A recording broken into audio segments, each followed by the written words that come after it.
The press hall in Beijing was suffocating with anticipation. Rows of cameras lined up like soldiers.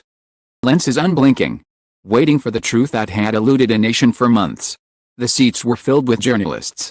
Fans clutching photographs of Menglong. Skeptics who had already written his downfall into their headlines.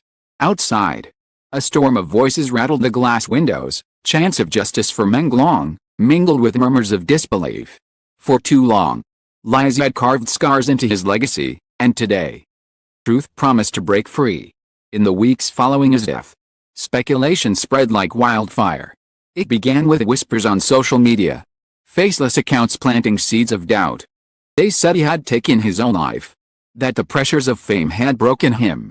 The tabloids devoured the rumor, publishing lurid headlines. Menglong couldn't handle the spotlight, a star's silent goodbye. For many, that was enough to dismiss him, to reduce a vibrant life into a cliché of celebrity despair. But then came the darker accusations. A foreign outlet claimed Menglong had been caught in possession of illegal substances, painting him as reckless, addicted, self-destructive. Commentators debated whether his career had been a lie all along, some branding him a ticking time bomb who finally exploded within days. Doctored photographs flooded the internet, grainy images of him holding a bottle, another of him supposedly in a heated fight. None were verified, but none needed to be. In the digital age, suggestion became evidence. Another rumor struck harder, that Menglong had been laundering money through secret channels, using his fame as a cover for a criminal enterprise. Theory was fueled by fabricated documents posted online, showing his name beside large sums of unexplained income. The timing was devastating. Just as his fans tried to mourn, they were forced to defend him against accusations of corruption. Even more cruel were the claims that he had been drowning in debt, fleeing obligations to his company, his family, and his fans. Articles called him a fallen idol who could not live with his lies. The impact of these falsehoods was devastating. His parents were harassed outside their home, strangers shouting that they had raised a fraud. Zhang Wei, his closest companion, withdrew from public view after being bombarded with hateful messages, accused of covering up his shame. Fans split into factions, some defending him, others turning their backs, convinced they had been worshipping an illusion. International media began to frame the tragedy as the latest cautionary tale of celebrity excess, reducing his name to a headline about failure. The reality was far more sinister, but the fog of rumor was thick enough to choke the truth. Each story, each manipulation, added another brick to the wall of lies that surrounded his memory. Those who had orchestrated his downfall watched in silence, knowing that as long as people believed he was guilty, their own crimes would remain hidden. For months, the silence from authorities only fueled the speculation.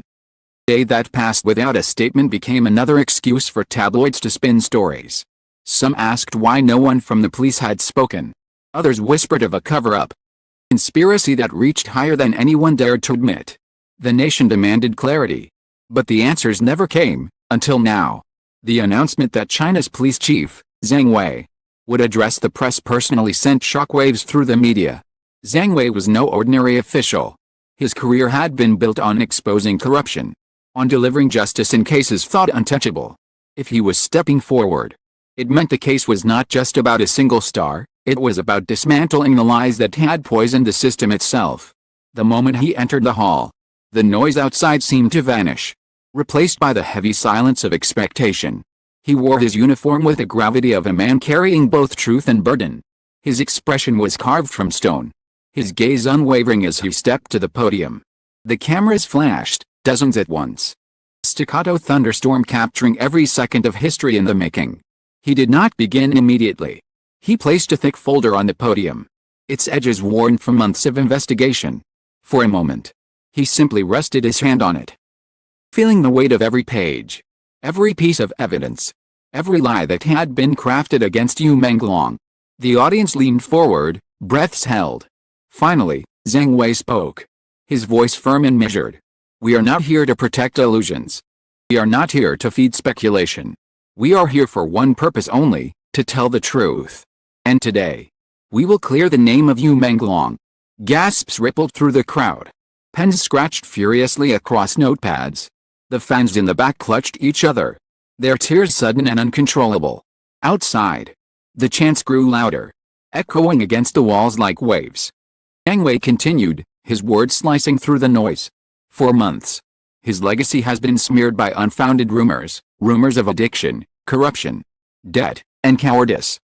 One of these claims is false. Each one has been manufactured to obscure what really happened to him. And today, every lie will be dismantled. The folder, opening it with deliberate care. Papers rustled. Photographs glimmered under the lights. His eyes scanned the room, pausing for a heartbeat on the cameras, on the fans, on the grieving family seated in the front row. Truth, he said, his tone darkening, are worse than the rumors. Menglong did not destroy himself. He was destroyed. He was not a criminal. He was a victim. And what we have uncovered will shake not only the entertainment industry, but the conscience of this nation. The room erupted with a chorus of voices. Questions hurled like stones. Who was responsible? What happened to his wealth? Why was this hidden? The officers flanking the chief raised their hands to quiet the chaos. But the storm would not be calmed. Zhang Wei slammed the folder shut, the sound cracking like a gavel. It blazed with a fire rarely seen in a public official. You will have your answers, he declared. The rumor you've heard will be addressed. Every falsehood will be destroyed. And what remains will not only vindicate you Menglong, it will expose a truth so dark, so outrageous. It demands justice. The hall quivered with the weight of his words.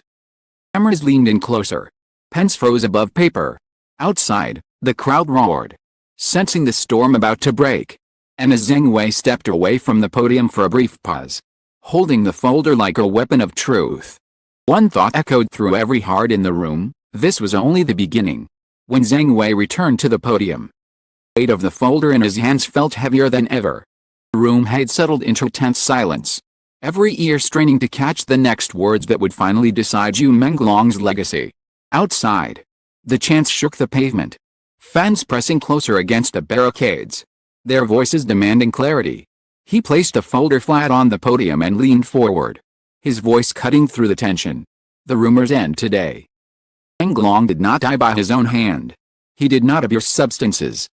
He did not run from debt or commit financial crimes. These stories were planted, designed to confuse the public and protect those who truly benefited from his suffering. Gasps echoed across the room. Several reporters glanced at each other, their pens trembling over notepads.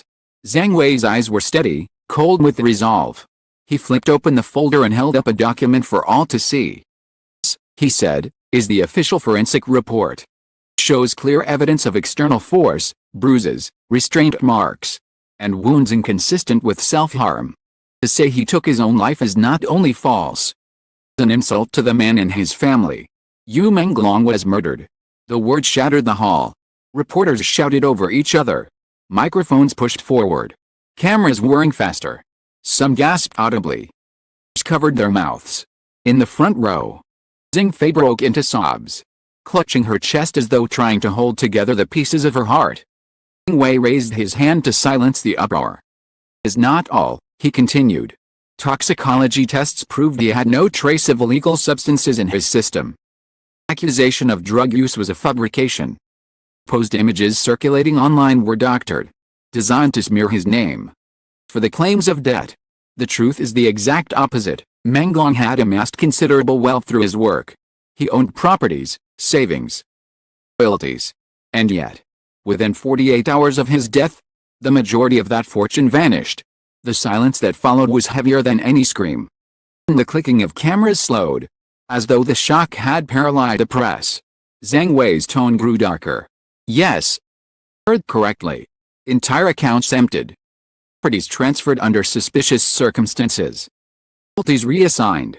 A man worth millions was reduced to nothing in less than 2 days. And this theft, was orchestrated by those closest to him, hidden behind the mask of management." He lifted another set of documents, bank transfers, signed authorizations, corporate seals. "We traced the funds. Offshore accounts. Shell companies. Fraudulent contracts signed under duress. It was not only his life that was stolen. His legacy, his work, his very identity were treated like commodities to be sold and stripped." Reporters erupted, shouting questions. "Who signed the contracts? Which company is behind this? Is the manager under arrest?" Zhang Wei did not flinch.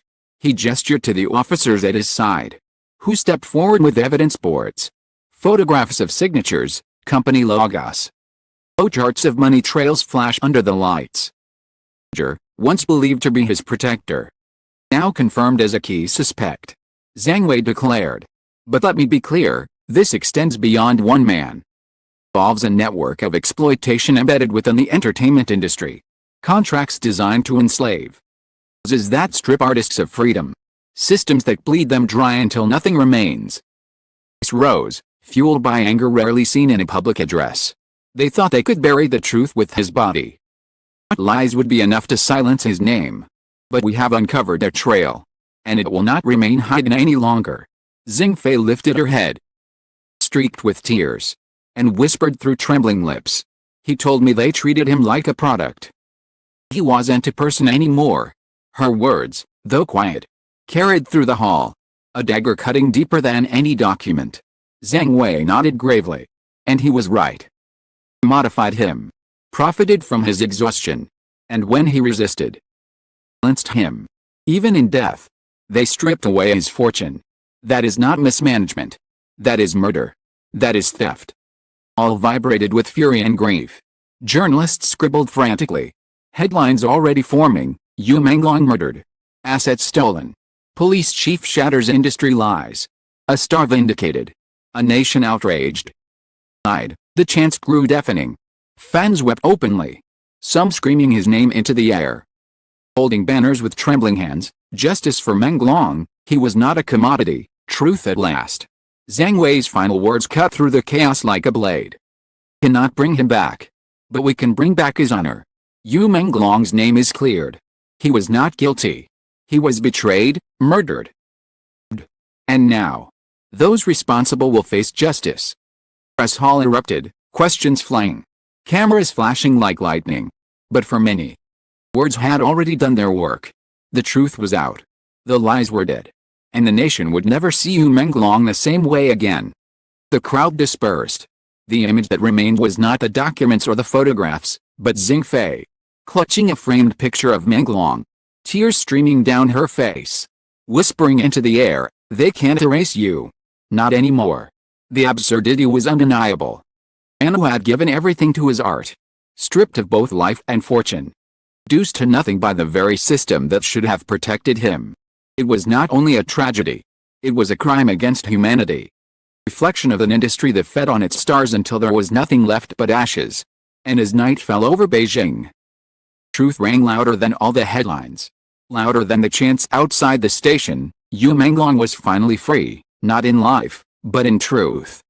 Honor had been restored. But the reckoning for those who destroyed him had only just begun.